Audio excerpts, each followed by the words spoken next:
in order to look at your sequences, you're going to need a program. There are many free programs to use. You can actually just go and look at any chromatogram viewer, but the one that I prefer is one called Finch TV.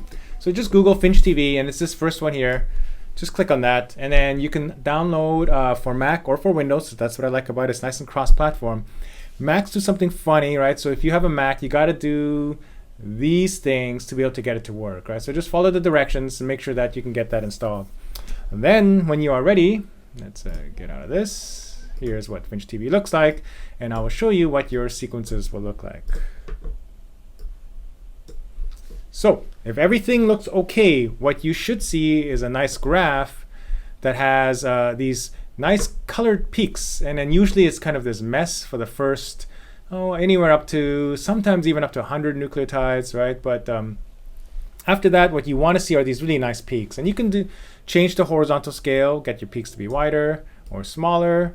You can change the vertical scale, go up and down. You can go and look at it in a window like this, or if you click on this one here, this is the wrapped, and then you can actually look at the whole sequence if you want to. And generally what I do is I like to get an overall view for my sequence. I like to spread it out so that I can see it all and look for these, again, very nice and clear peaks. Ultimately, the simplest way to look at your sequence is hit this I, and then that shows you the sequence in the A's, T's, C's, and G's format. Ends means that the program could not accurately resolve your sequence. For the simplest way to do this, we can simply ignore the ends. If you like, I can show you how to fix some of these ends and to get a better sequence, right? But we're going to keep this nice and simple. So what I will do is I will just start here at this one and then just come up to here. So notice all these ends at the beginning. I told you the beginning is going to be kind of messy. We still do see a smattering of ends that can be fixed, but we're going to ignore those for now. And I'm going to go Control Copy. Okay. Now I'm going to go and open my browser. And what I'm going to do is I'm going to look up BLAST.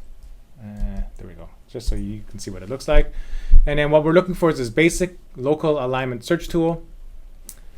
This is the National Center for Biotechnology Information, right? Where all the sequences get entered into this one large database. And they have a really robust database of pretty much every single sequence, 16S gene for bacteria. Click on Nucleotide BLAST because we are putting in a nucleotide sequence. And then over here, we simply paste. And it'll ignore the ends. You know, we're going to have about 400 or so base pair that we're going to use to get our information from. So, you know, if we can fix those ends better, but we can always start with the easy way. And I nothing wrong with starting easy. And then if we have to fix, if you're not getting good data, we can always fix. And again, if you want to know how to do that, come talk to me and I'll show you.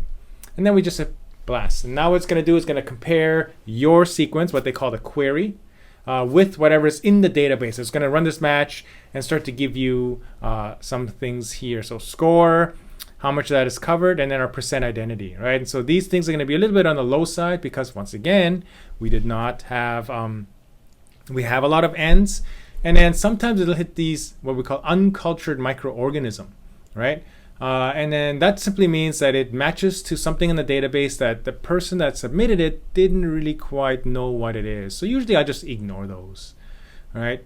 And then start looking for things that have names. So here we have an uncultured Staphylococcus. SP means species. And then here we have Staphylococcus aureus. So what you want to do is start going through the list, right? Staphylococcus aureus, and then uncultured, Staphylococcus aureus, uncultured Staphylococcus, Staphylococcus aureus, Staphylococcus aureus, Staphylococcus aureus. And you start going through this list, and then you can see that pretty much anything that here has a name appears to be Staphylococcus aureus. So for me then, what I would say this with reasonable confidence, given the fact that Staphylococcus aureus appears so many times on this list, with very high confidence, I would say that this is Staphylococcus aureus. And I know this to be true because I know that's what I sequenced. Right? So I know that this is Staphylococcus aureus. Sometimes you're not going to get such a clean result. Sometimes you're going to get a mix, multiple different species. Sometimes it's not going to look quite so nice. And if that's the case, then we can try to help that resolution by fixing some of those ends. right? And then sometimes our sequence is so messy that you have so many ends that oftentimes in that case, what we want to do is we want to resequence. Okay, so hopefully you'll find something interesting. Generally, what I will do is when you present your results, just go through and then pick maybe, I would go the first 5 or 6 named bacteria, whether it's at the genus or genus and species level. And then with some high reasonable certainty, that's probably what your organism is. For presentation purposes, it's nice to take a screenshot of something like this, where we can see a large part of the list that we are looking at. All right, that's it. Again, this is the simple way. There are better ways, right? But we're going to try to keep it simple, given the fact that it's simple, right? So have fun with it. Hopefully you find something interesting. If you have any questions, come find me.